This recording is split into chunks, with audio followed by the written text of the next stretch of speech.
Ingrid, bonjour, comment tu vas? Ça va très bien et toi? Ouais, ça va. Ouais. Comment se porte DFIT? Oula, ça va super bien, les aléas de l'entrepreneuriat au Cameroun, mais on tient bon. On tient se bat. bon. Ouais. Ah. Alors, tu as accepté l'invitation de Femmes au Top et on est très ravis. Merci de m'avoir invité, c'est bon ça à Oui. moi. On va commencer par la première question. Il y en a 8 au total. Est-ce que tu es prête? À vous aider. Alors, la première, comment est-ce que tu te présenterais à nous? Ok, je dirais, je suis Ingrid Ngouné, promotrice de l'entreprise DFIT, j'ai 30 ans. Je suis passionnée d'entrepreneuriat, je suis passionnée de vie, je suis passionnée de changer je dirais la façon dont nous les Camerounais on s'alimente et je dirais je suis pas passionnée de l'entrepreneuriat en général quoi. Deuxième question, être femme, est-ce que ça t'a une fois comme ça embêtée? Et à quelle occasion et dans quelle situation tu t'es sentie embêtée en tant que femme? Je pense que j'ai vraiment eu ce ressenti quand j'ai commencé ma levée de fonds. Parce que mon entreprise DFIT a fait une levée de fonds en 2022. Et j'ai eu l'impression qu'en tant que femme portant un projet comme le mien, on ne me prenait pas au sérieux. J'ai dû parler plus fort, j'ai dû cogner à plusieurs portes. Et à chaque fois, il y avait des noms où comment est-ce qu'une femme comme toi veut lever un montant pareil? En plus, tu n'es même pas mariée, tu pars avec autant d'argent. Donc, c'était vraiment, vraiment délicat. Et je me dis au quotidien aussi, à me diriger une entreprise de plus de 20 personnes, tu as l'impression qu'il faudrait qu'en tant que femme, tu dois parler plus fort, tu dois crier plus fort, tu dois un peu plus t'imposer pour avoir du respect et pour que les gens te prennent au sérieux. Donc, c'est délicat, c'est délicat. Troisième question, raconte-nous comment tu as eu l'idée du projet DFIT, comment tu l'as mise sur pied, naturellement ton entreprise, et comment c'est parti de l'idée à la concrétisation. Waouh, ok. Je suis une ancienne obèse, j'avais 100 kilos et plus avant, donc très très jeune. J'ai perdu le poids quand j'avais 17 ans. Donc très très jeune, je me suis passionnée de cuisine diététique, de manger sain, de faire du sport, parce que je fais beaucoup de sport.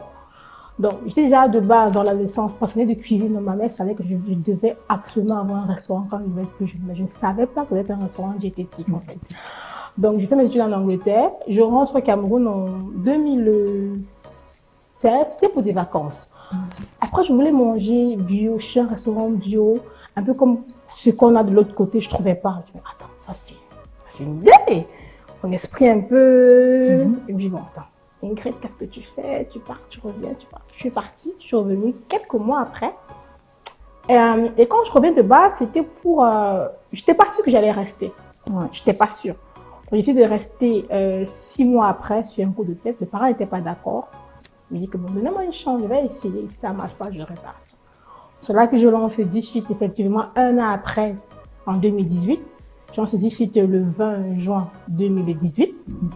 Des cuisines de ma mère. Je préparais des petits plats. La sauce a pris, je t'occupe d'un client, il te ramène sa mère, sa tante, sa cousine, et ainsi de suite. C'est là en fait que je dis, ok, bon, il y a de la demande. Les gens sont intéressés, les gens veulent manger sain, les gens veulent manger mieux. Je pense 6 mois après avoir commencé à préparer chez mes parents, je commence à faire des économies. Et en novembre 2018, je lance les travaux du tout premier restaurant DFIT. Un an après, je finis les travaux parce qu'en fait, c'est quand l'entreprise avait des bénéfices que je réinvestissais. Ça m'a pris un an, mais je pense le 20 août 2019, on ouvre le premier restaurant. Un an après, on a ouvert la supérette. L'année qui a suivi, on a ouvert le cabinet. Après, on a commencé l'usine à la 4e année. Quatrième année, la 5e année. Et cette année-ci, on a eu un contrat avec Total Énergie. On est dans les stations Total. Ils ont ouvert un concept de food court où tu peux venir, tu prends des plats et tout. Donc, nous sommes dans 2 stations et la 3e ouvrira on sera en partenariat avec la 3e dans quelques jours. Donc, quand je vois où j'ai commencé au départ, ils m'avaient dit un jour que j'aurais un restaurant, un supérette, un cabinet de consultation, une usine en voie de construction. Et d'où est venu l'argent pour mettre tout ça sur pied? De 2018 à 2022, l'entreprise s'est s'autofinancer. J'ai toujours été très, très transparente sur mon parcours, des difficultés et des challenges que j'ai vécu au quotidien, de comment j'ai dû me priver, de comment j'ai dû me priver pour arriver où je suis. Et c'est en 2022 que l'entreprise a ouvert son capital et a pris des investisseurs. Parce que comme je disais tantôt, en 2022, on a lancé toute première levée de fonds. On voulait lever un certain montant, je ne vais pas dire devant les caméras parce que j'ai pas le droit. Et on a eu certaines parties, nous sommes encore en plein levée de fonds pour avoir le plus de capitaux possible et développer l'entreprise. Donc vraiment, de 2018 à 2022, l'entreprise s'est autofinancée. C'était extrêmement difficile parce que le peu d'argent que j'avais, je réinvestissais. C'est pour ça que ça m'a pris 1 an pour finir le restaurant, 1 an et ainsi de suite. Alors, combien de fois, d'après toi, ou alors comment ça s'est passé, ces échecs avant d'atteindre une certaine stabilité? D'abord, de quel échec il s'agissait? Je dirais d'abord, j'ai pas encore la stabilité que j'aimerais avoir. Dans l'entrepreneuriat, c'est surtout quand tu essaies de construire un groupe, c'est-à-dire un truc un peu plus grand, ça te demande beaucoup de sacrifices, ça te demande de te pousser au-delà de tes limites. Donc, je dirais pas que j'ai encore atteint la stabilité. Même en entrepreneuriat, tu n'as jamais vraiment une stabilité sûre. À n'importe quel moment, tout peut tomber. Donc, tu dois toujours être sur tes pas, en fait. Et les échecs, j'en ai eu notamment avec la supérette. Quand je l'ai lancée, je m'étais focalisée sur les produits importés. Donc, j'étais partie, bon, on va faire venir tous les produits de l'étranger. Et c'est vraiment une supérette qui fait dans les produits bio. Donc, j'ai fait venir des riz complets, spaghettis complets et tout. Mais quand j'ouvre, mes 10 premiers clients me demandent où sont les produits camerounais, où sont vos propres produits. C'est que, oh là là, je pense que j'ai fait une erreur quelque part. Les gens achetaient, mais quand tu as 1, 2, 3, 4, 5 clients qui demandent un produit, ça veut dire que tu en as peut-être 1000 ou 2000, 3000, 4000 qui demandent la même chose. C'est là en fait que l'idée de l'usine me vient. Je dis, ok, bon, si j'ai des gens qui me demandent que vos produits sont fabriqués, ça veut dire qu'il y a forcément de la demande.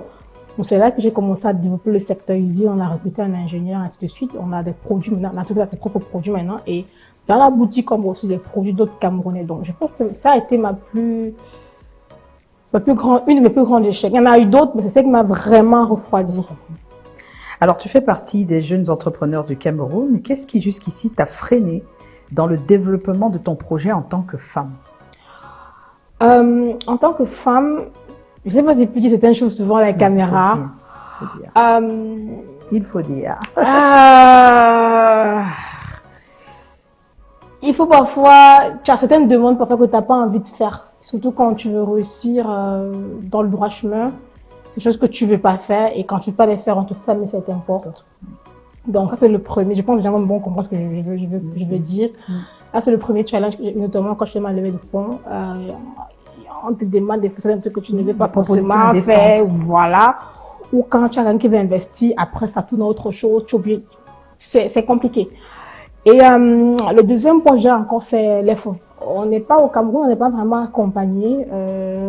Il n'y a pas vraiment de structure une structure vraiment sérieuse qui accompagne les entrepreneurs femmes du début jusqu'à la fin parce qu'on se dit qu'on n'est pas capable de diriger une entreprise. Mais si vous faites des recherches, les entreprises dirigées par les femmes, c'est les entreprises qui réussissent le plus. C'est très important.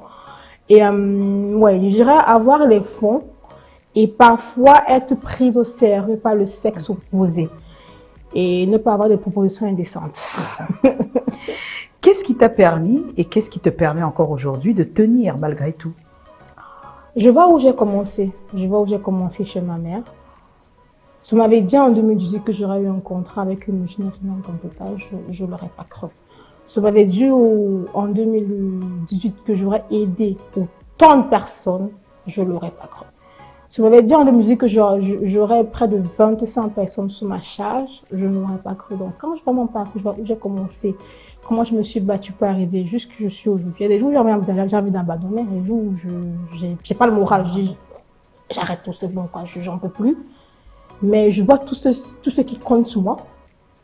Tous ces clients-là qui sont fidèles déjà à l'entreprise, qui ne consomment que nos produits, qui croient à notre devise, à notre marque, à nos principes. Je me dis, je peux pas lâcher, quoi. Je dois me battre jusqu'au bout. Donc, voilà. La femme camerounaise, comment la définirais-tu aujourd'hui? Je dirais, et je l'espère vraiment que nos générations, nos enfants, notre génération de maintenant, on est de plus en plus consciente. On prend de plus en plus les devants. On veut de plus en plus entreprendre. On veut de moins en moins dépendre de notre conjoint.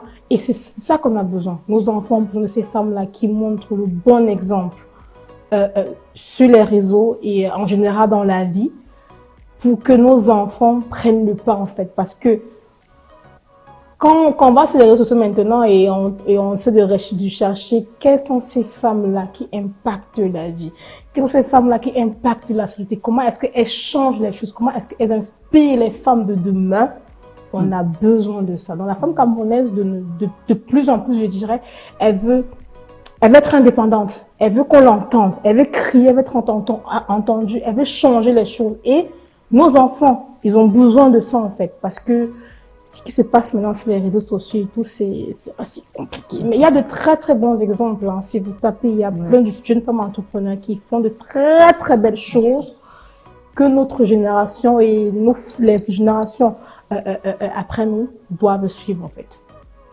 Ce serait quoi le mot que tu adresserais aux femmes? Là, tu vas regarder bien la caméra pour terminer. Je dirais, en tant que femme, et c'est un proverbe que ma grand-mère m'a toujours dit, en tant que femme et en tant que femme noire, notre combat est 2 fois plus difficile. Pour nous faire entendre, on a besoin de ça. On a besoin de ça. Et tout ceci doit être eu de la meilleure des façons possibles. Notre passé,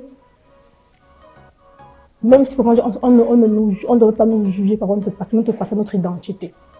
Donc vraiment, en tant que femme camerounaise, travaillez sur vous maintenant pour que la génération de demain ait une base pour pouvoir grandir et évoluer. Femme au top, tu es. Femme au top, je suis.